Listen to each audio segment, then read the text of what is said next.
تیرے جو نبوت کر رہے ہیں۔ تو موسیٰ نے کہا تم میرے لیے کیوں غیرت کرتا ہے؟ کاش کہ خداوند کے سب لوگ نبی ہوتے اور خداوند اپنی روح ان پر ڈالتا۔ یہ ہے ایک نبی، یہ ہے ایک نبی کا جذبہ، یہ ہے ایک نبی کی دوسروں کے لیے محبت، یہ ہے ایک نبی کی دوسروں کو اپنے ساتھ شریک کرنے کا حوصلہ، یہ ہے ایک لیڈر، ایک قائد جو سب کچھ اپنے تک لپیٹ کر نہیں رکھنا چاہتا، بلکہ وہ بڑی فراوانی کے ساتھ دوسروں کے ساتھ اس نیک کام کو، اس نیک عمل کو شیئر کرنا چاہتا ہے، بانٹنا چاہتا ہے۔ یہ دل گردے کی بات ہے جو حضرت موسیٰ جیسے لیڈر اور نبی کے پاس موجود ہے۔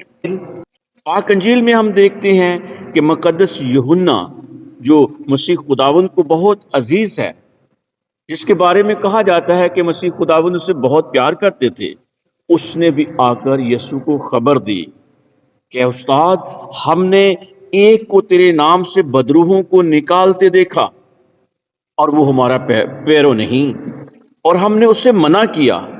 تب یسوع نے اس سے کہا اسے منع نہ کرو، کیونکہ ایسا کوئی نہیں جو میرے نام پر معجزہ کرے اور جلد مجھے برا کہہ سکے، کیونکہ جو ہمارے خلاف نہیں وہ ہماری طرف ہے۔ یہ حضرت موسیٰ اور حضرت مسیح خداوند کا جذبہ ہے کہ وہ کس طرح اس نیک کام میں دوسروں کو شامل کرنا چاہتے ہیں۔ لیکن یوشع بن نون اور مسیح خداوند کا شاگرد یوحنا ابھی تک وہ دنیاوی دنیا میں ہے، وہ دنیا داری کی باتیں کرنا چاہتے ہیں، وہ ابھی تک اپنے اس کام کو جپھا مار کے رکھنا چاہتے ہیں۔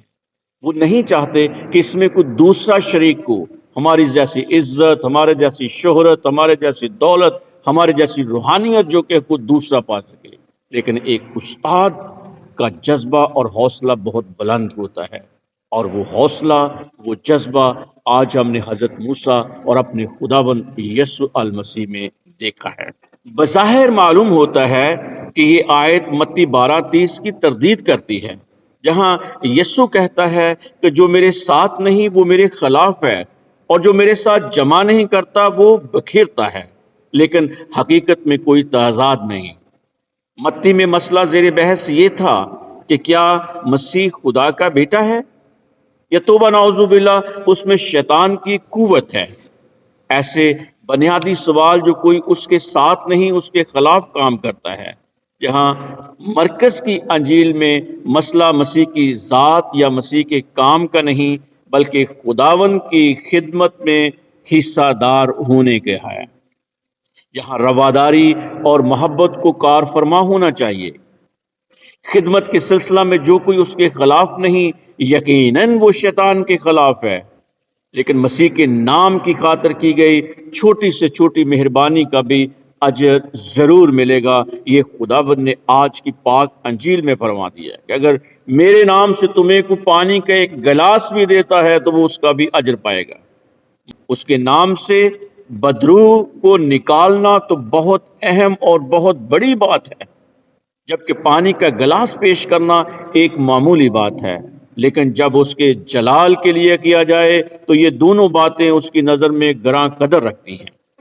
تم مسیح کے ہو، یہ ایک رشتہ ہے، یہ ایک تعلق ہے، یہ ایک رسی ہے جس سے ایمانداروں کو باہم بندھے رہنا چاہیے۔ اگر یہ الفاظ ہمارے سامنے رہیں تو ہمیں پارٹی بازی کی روح سے چھوٹی چھوٹی باتوں پر جھگڑنے اور مسیحی خدمت میں باہمی حسد سے آزاد ہو جائیں گے۔ خداوند کے خادم کو ہمیشہ غور کرنا چاہیے کہ میرے الفاظ اور میری حرکات دوسروں پر کیا اثر کریں گی۔ یوحنا کو جواب دینے کے بعد خداوند نے ایک انجیلی فیصلہ ہمارے سامنے رکھ دیا کہ اگر کوئی ان چھوٹوں میں سے یوحنا کو جواب دینے کے بعد خداوند نے ایک انجیلی فیصلہ ہمارے سامنے رکھ دیا ہے، اور جو کوئی ان چھوٹوں میں سے مجھ پر ایمان لاتے ہیں، کسی کو ٹھوکر کھلائے اس کے لیے بہتر ہے کہ چکی کا پاٹ اس کے گلے میں ڈالا جائے اور وہ سمندر میں پھینکا جائے۔ دیکھیے، یہ ہے کسی چھوٹے سے چھوٹے کو بھی سچائی اور پاکیزگی کی راہ سے بھٹکانے کا حشر۔ اس کے بعد کٹ آف کی بات کی گئی ہے، کاٹ ڈالا جائے کی بات کی جائے ہے۔ کیوں کاٹ ڈالا جائے؟ تاکہ خدا کی بادشاہی میں داخل ہونے کے لائق ہو سکے۔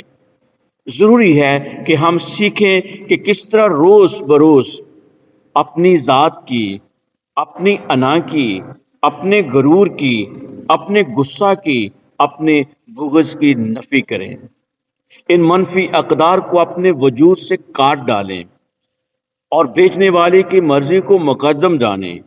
انسانیت کی بہتری اور بھلائی کے لیے اپنے غرور کے ہاتھ کاٹ ڈالیں۔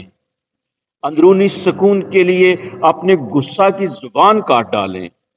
شور و گل مچاتی دنیا اور لاؤڈ سپیکرز کو کاٹ دیا جائے تاکہ خاموشی کو سنا جائے۔